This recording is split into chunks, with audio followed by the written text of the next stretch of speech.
বাংলাদেশের মানবতা আজ কোথায় চলে গেল? ইতিমধ্যে আপনারা সোশ্যাল মিডিয়াতে এই ভিডিওটা দেখে ফেলছেন। একজন বাবাকে, তার বাবা একজন নির্দোষ, একটা ছোট্ট বাচ্চাও জানে। ইতিমধ্যে এই ভিডিওটা ভাইরাল। যখন ভাইরাল হয়েছে, এখন ডক্টর সুদী ইউনূসের নেতৃত্বে প্রশাসন বাংলাদেশের মানুষদেরকে বোঝানোর জন্য তদন্ত করতেছে, তারা দেখতে আছে। তো এই তদন্ত এখানে থাকবো। আপনারা ইতিমধ্যে দেখছেন যে একটা ছোট্ট বাচ্চাকেও ডক্টর সুদী ইউনূসের নেতৃত্বে পাকিস্তানি পুলিশেরা জনসম্মুখে সাংবাদিকদের সামনে অফেন কিভাবে তাকে আঘাত করলো, দেখতে থাকুন বিস্তারিত।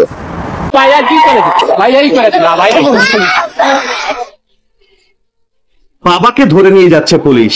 কাঁদতে কাঁদতে বাবাকে বাঁচাতে পুলিশের সাথেই ছুটছে 7 বছরের ছোট্ট মেয়ে। কান্নার মধ্যেই অব্যক্ত ভাষায় পুলিশকে বলার চেষ্টা করছে বাবাকে ছেড়ে দাও। বাবাও জড়িয়ে ধরলো মেয়েটিকে। এরই মধ্যে বাবার গাল ঘেঁষে একটি থাপ্পড় পড়লো শিশুটির মুখে।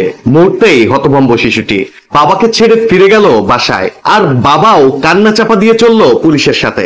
সম্প্রতি এমনই এক হৃদয় বিদারক ভিডিও ঝড় তুলেছে সোশ্যাল মিডিয়ায়। বৃহস্পতিবার রাতে রাজধানীর মোহাম্মদপুর জেনেভা ক্যাম্পে পুলিশের অভিযানের সময় এমন ঘটনার সাক্ষী হয় দেশ, যার ভিডিও মুহূর্তেই ভাইরাল হয় সোশ্যাল মিডিয়ায়। শিশুর সাথে এমন ব্যবহারে নিন্দার ঝড় হয়েছে নেট দুনিয়ায়। নেটিজেনদের কেউ বলছেন শিশুর সাথে এমন আচরণ কোনোভাবেই গ্রহণযোগ্য নয়, আবার কেউ বলছেন এটা কোনো পুলিশের কাজই হতে পারে না। যদি কোনো পুলিশ করেও থাকে তবে নিশ্চিত তিনি কোনো সন্তানের বাবা না। যাদের ঘরে পরের দিন বের হয়ে এসে মারামারি করে, এখানে অর্ধেক মানুষের কোনো রুটি রুজির ব্যবস্থা। এদিকে বাবাকে বাঁচাতে যাওয়া শিশুকে থাপ্পড়ের ঘটনায় এরই মধ্যে তদন্তে নেমেছে পুলিশ। কি দেখলেন তো?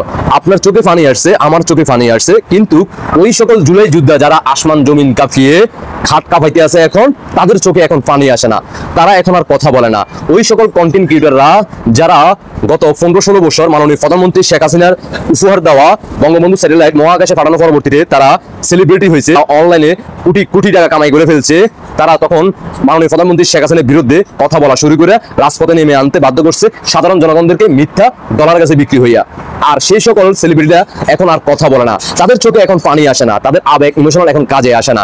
একজন ছোট্ট বাচ্চা এই ভিডিও দেখার পরে কোনো একটা মানুষের চোখের পানি আসে না এমন কোনো ব্যক্তি আপনি দেখাইতে পারবেন না। শুধুমাত্র ওই যে রাজাকার ফন্তির লোক যারা আছে তাদের।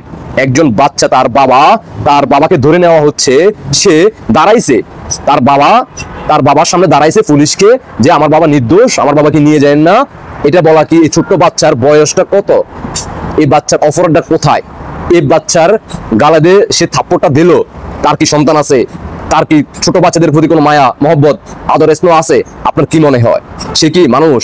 সে কি মানুষ হতে পারে? সে কি বাংলাদেশ হতে পারে? কখনোই না। কারণ বাংলাদেশের মানুষের একটা আবেগ ভালোবাসা আছে যেটা বিশ্বের অন্য কোনো দেশে নাই। আর এটা হচ্ছে পাকিস্তানি প্রেমিক, এই হচ্ছে পাকিস্তানি পুলিশ। এই পাকিস্তানি পুলিশকে চিহ্নিত করতে হবে, জানতে হবে, তার পরিচয় শনাক্ত করতে হবে। কারণ সামনের দিকে যখন মাননীয় প্রধানমন্ত্রী শেখ হাসিনার নেতৃত্বে বাংলাদেশ পরিচালনা হবে, জয় বাংলা সৈনিকের নেতৃত্বে বাংলাদেশ সামনের দিকে এগিয়ে যাবে, তখন এই ধরনের পাকি প্রেমিক পুলিশদেরকে একের পর এক আমরা যারা দেখতে আছেন, ইতিমধ্যে 5 আগস্টের পর থেকে তাদের আত্মপ্রকাশ তারা করতেছে। বিগত দিনে মাননীয় প্রধানমন্ত্রী শেখ হাসিনা ক্ষমতা থাকার সময় কথা বলছে, তারা এখন তাদের আসল রূপ তারা প্রকাশ করতেছে।